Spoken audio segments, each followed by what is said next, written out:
camaraderie is everything, everything. The work is often brutal, degrading, underpaid, underappreciated, and you are working in an uncomfortable, hot, smelly workspace. It helps if you feel, at the end of the night, like an elite. You may go home stinking like smoked salmon and garlic, but you feel like you were the toughest ass motherfucker on the subway. You feel like you deserve that seat.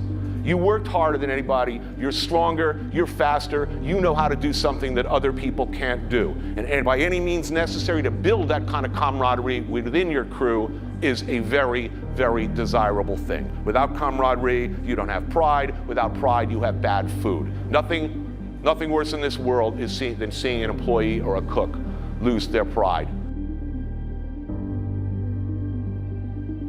Is there anything on this planet more political than food? No, there is not. Who eats? Who doesn't eat? Who is cooking? Who's eating? Who is picking the produce? Who's cutting the meat? Who's shipping the meat? Who's putting it in boxes? There's nothing more political than that. I would much rather fail gloriously than not venture, not try. I'm not as I said before, I'm not interested in competent, telling stories with competence. I'm looking to tell them with some style and originality and some creativity that is interesting to me and the people I work with.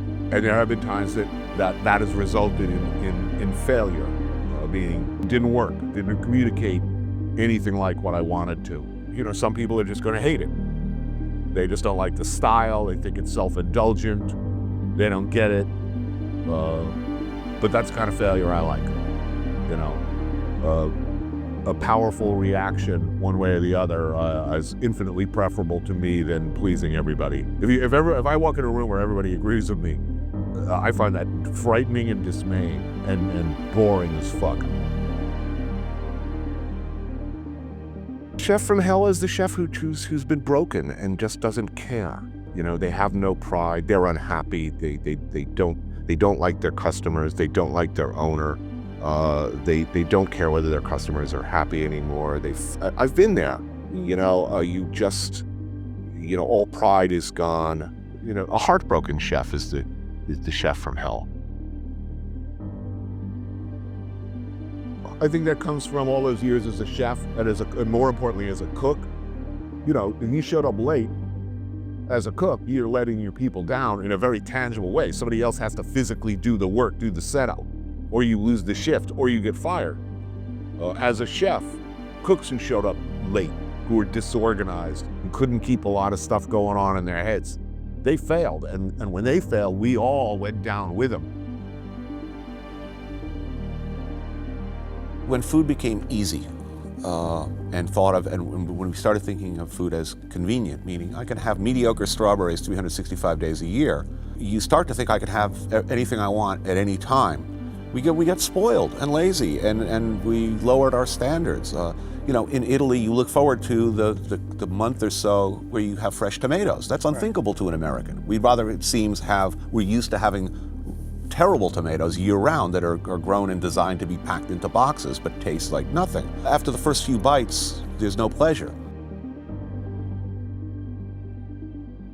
Be open to experience, be willing to try new things, don't have a rigid plan, accept random acts of hospitality without judgment or fear. Don't be afraid to wander, don't be afraid to eat a bad meal. You know, if you don't risk the bad meal, you'll never get the magical one. But I think most important, you know, be humble, be grateful.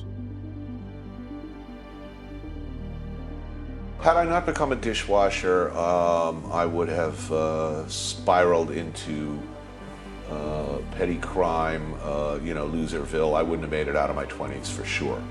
It was the first time that I had any reason to respect myself, and the first time that I really found myself among people whose opinion of me I wanted and respected. It's been a wild ride. A lot of miles, a road sometimes smooth, sometimes hard and ugly. If I do have any advice for anybody, any final thought, if I'm an advocate for anything, it's to move as far as you can, as much as you can, across the ocean or simply across the river. The extent to which you can walk in somebody else's shoes or at least eat their food, it's a plus for everybody. Open your mind, get up off the couch, move.